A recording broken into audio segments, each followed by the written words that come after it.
So chapter 2 is all about measurement in statistics. In section 2.1, we're going to break down the different types of data and levels of measurement. Here are our learning objectives. So it's important first to distinguish between a data versus a variable.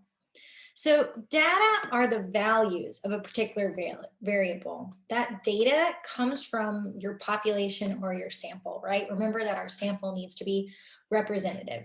Typically, we represent our variables with uppercase letters like X and Y, and the data is represented with lowercase letters like X or Y. So there are two big types of data. So in chapter 1, we talk about numerical versus categorical data. That we're going to now start referring to as qualitative and quantitative data.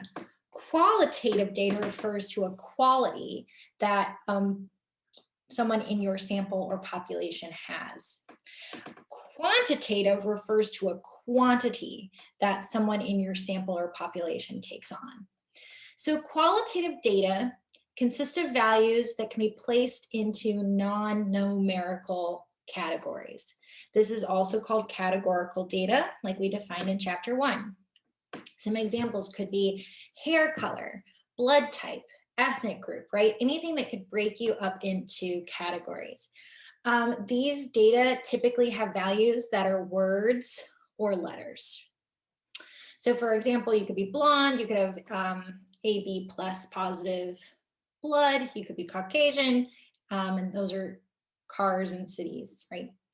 You cannot find the average of qualitative data. You can't really do any sort of calculations other than tabulations on qualitative data, but you could find like the most popular category, like the most people in this survey had brown hair or were Caucasian, like that. Then we have quantitative data. Quantitative data consists of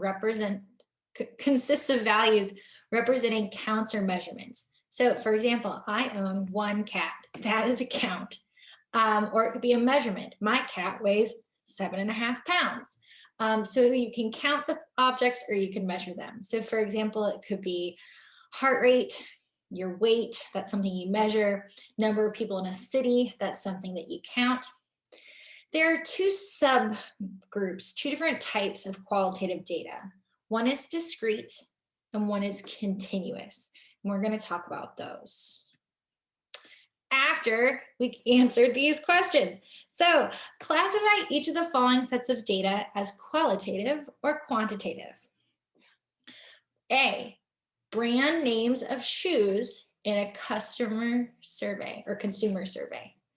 Well, it's brand names, so that's going to be qualitative. You'll typically see me shorten it like this, and it's okay if you do that too.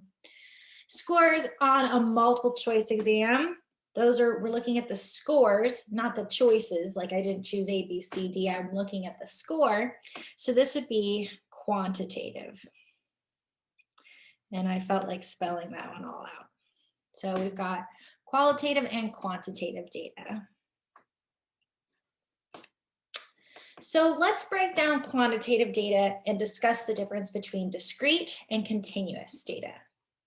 Discrete data can only take on particular values, right? And no other values in between. Typically, they involve counting numbers. The counting numbers, if you remember from college algebra, are 0, 1, 2, 3. So for examples of discrete data would be the number of phone calls you get in a day, shoe size, typically age. We don't say we're like 30.98 years old or whatever it is, I'm guessing. Those typically only take on full values. So that would be considered discrete data. Continuous data can take on any value in a given interval. For example, the length of phone calls you get in a day, they could be from like 0.1 minutes long. Well, that's really short. It's like 6 seconds, all the way to like, who knows how long you could be on the phone. I remember being in high school. I was on the phone a lot. Or foot length. So foot size is discrete because it only takes on specific values, but foot length could be on an interval. So let's go ahead and label the data for discrete versus continuous. Another way to talk about it is continuous is something that's measured. So the number of shoes you own, well, that's going to be discrete. The type of car you drive, well, that's not quantitative data, that's qualitative data. The distance from your home to school, now that's something we're measuring, so that's going to be continuous. The number of classes you take a semester, that's something we've counted, so that's going to be discrete. The weight of an orange, that's continuous, right? Because we're weighing it, we're measuring it. Now, what about IQ scores? Those are measured. The issue is they can't take on every single value in an interval, and I don't think they start with 0. Maybe if you're dead. Okay, so those are going to be discrete.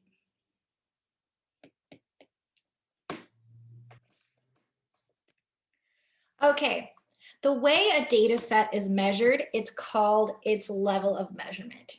So there are 4 different levels of measurement that data can be classified into: nominal, ordinal, interval, and ratio. We're going to break these down one by one. So let's talk about the nominal scale. So data that is measured using the nominal scale is qualitative, right? It's something that has a name. Examples of this would include categories, colors, brands, along with yes or no data. That's important. This is the simplest level of measurement that can be applied to variables that are only organized into categories.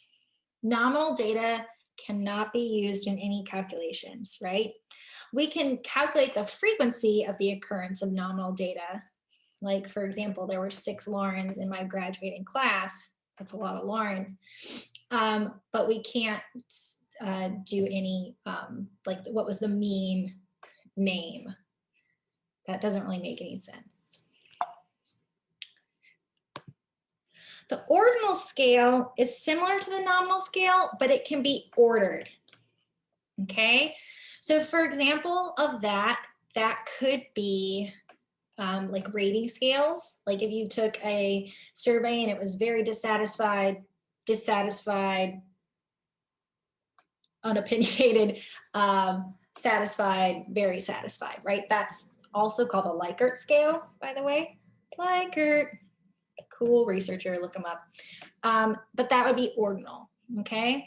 When we describe data with a ranking or an ordering scheme, ordinal scale data cannot be used for calculations. We can again tabulate how often a particular rating scale occurred, but we can't use calculations